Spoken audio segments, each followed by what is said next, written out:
My name is Monica Gleberman, and you're listening to Silence on Set podcast.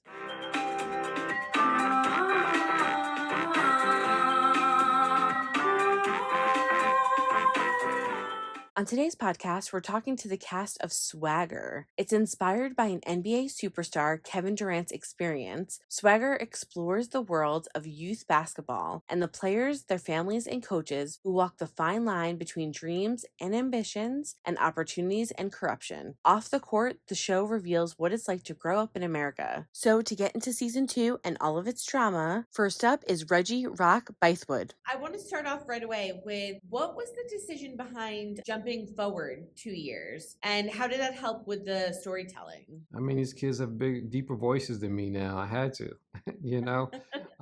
Season one, they were, like it was interesting because it's been a 4-year journey with them. Season one took a while to get in the can because we had the pandemic we were dealing with, so we had a couple of shutdowns, and then while season one was airing and we were waiting for season two pickup and getting in the writers' room, it kept growing, and so I really wanted to play their ages authentically, but it also allowed me to do something really great with the storytelling, which is thrust them into the senior year of high school where they're feeling all this angst and urgency and really witnessing and seeing them navigate their way to adulthood. I think it was just really, really fun to write and really fun to explore. You show such a love of basketball and, such a different way of showing it, because I feel like a lot of times it's very confrontational and it's very against each other. And in here, everyone kind of has somebody to go to and talk with, and it's more of a team effort. So why was it important for you to really show that basketball is not necessarily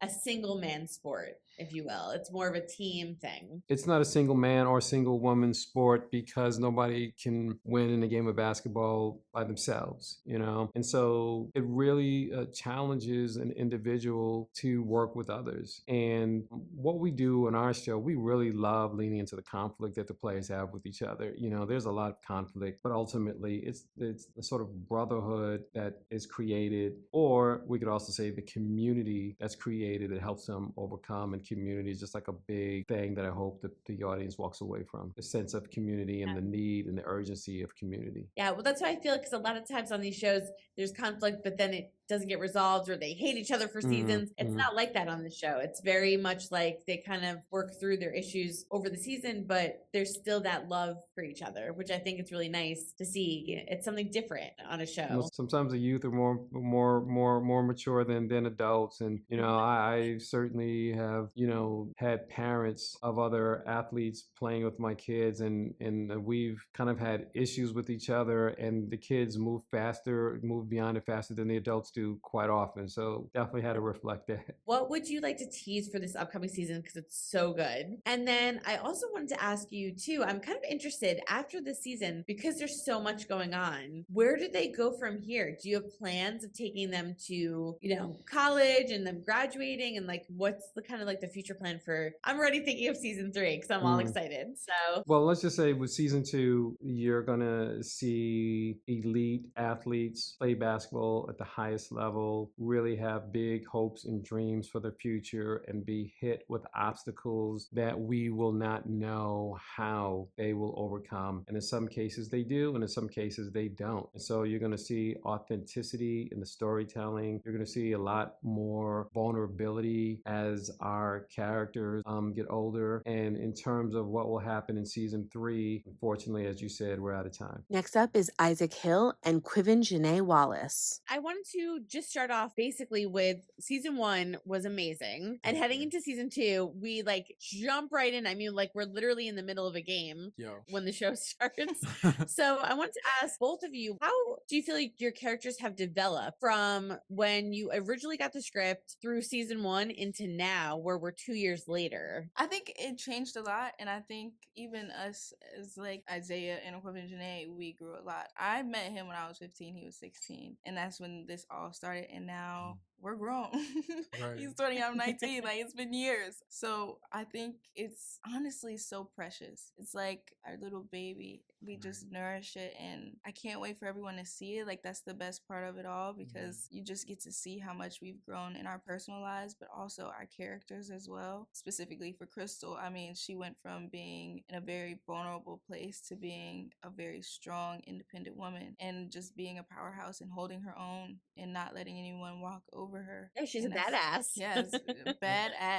Yeah, we all care about each other so much, and we see it in the game. I think Jace becomes more of a floor general this year, and he knows his teammates' strengths, and he wants them to win and thrive. There's scouts at the games, and he wants them all to get offers and get to the next level. And he knows what that means. That means he has to lead and be in the gym extra, and just be a good friend and a good son and a good teammate. So we see him figure out what that means in season 1, and he just grows with it in season 2. Well, I have to mention really quickly, the two of you are quite talented outside of acting. I mean, we have an Academy Award winner. We have a very great musician. We have a lot of talent here. So, did you guys ever want to, or speak to the writers, or do anything where you wanted to kind of incorporate, some of the stuff that you guys have off camera? Of course, like, everyone wants to. That's where it's headed. Have their own little, little piece of them in the show, but even without it, he has little pieces of him through the show, his celebration, the basketball of it all, the moments where he's reached a new level in acting. Like, we both have something that's attached to the show. And I'm still trying to get my feature. I gotta get my feature. Yeah. Don't look like that. No, it's the truth. It's the truth. It's the truth. So we get it's all. We're working on it. That's where it's headed. Thank you for that compliment. Of course. Yeah, we'll have to work on a movie with you two together, or some sort of thing where the two of you are together, and we'll just get Oscars for both of you. Yes, work on that. Please. Yes, we need to go get those. Where do you see the season going? And then are you guys, of course, I already saw a bunch of screeners, so I'm already going into season 3. I'm going, where are they going to go? Because there's high school and it's ending, and are they going to go to college, and what's going to happen? What are you most excited about for the season? And then are you guys thinking ahead to season 3 and what might, become of your characters? All the time. Yeah. All the time. Excited for people to see our growth. I mean, Q glows up this year. I glow up. I try to, keep up with her. That's just all we could ask for coming into this project, just to really own these roles and go forward with them at 100%. But I definitely could not predict what happened season 3, if I'm being honest, because there's so many ways that it can go. There's so many turns and dives. Who knows what will happen? But I think people should look forward to the new relationships, the new blossoming relationships that we have coming, and also all the new cast, because they're coming for y'all, and they gonna eat. They're gonna do it every time. Right, we have some heavy hitters that added to our ensemble this year for sure. And finally, we have Chanel Azaro, Orlando Jones, and Tristan Mack-Wilds. I want to ask the three of you, in particular for this season, we're 2 years later, we have new characters, there's a lot of drama, so what can we expect from each of your characters this season? You can expect Emery Lawson to be a pain in everyone's butt. You can expect him to be a bit of a stick in the mud. You can expect him to demand excellence, and you can expect him to do a lot of breathing because Dr. he Larson swallows his emotions, so he can only breathe. Jenna is softer but still assertive. She's trusting her son to make his own choices this season. She's seeing someone this season. I can say that, right? I mean, you can say that. Sure. I know it's listening. It's fine. Okay. Alonzo he has a different level of power this season. Alonzo is in a different place in his career in this season, and you get a chance to really see him kind of play behind the scenes, kind of very much like the man behind the curtain, pulling strings to make certain things happen. What are some of your best memories of playing these characters? Your best scenes, or something that you did and you were I just nailed that for this season? For this season, there's a scene with me and Chanel, and there's also another scene with me and Tristan. There's one with Chanel where she's kind of really challenging the fact that she wants me to hire someone as a coach. And it's a delicate scene because it's a mom of one of my players. So I cannot be the level of ruthless that I might otherwise be. But I felt like we really found a way to strike that balance where he kind of had to take that L Yeah.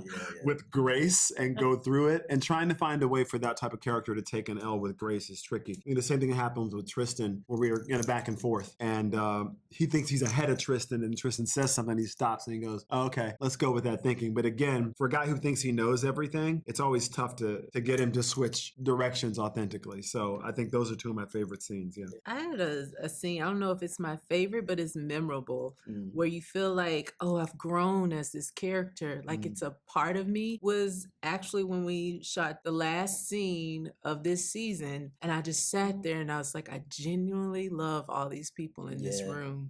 And that was a beautiful moment for me. For me, I think it would be the same scene. You know, you get a chance to, actually both of you guys' scenes, because I was there for that last scene as well.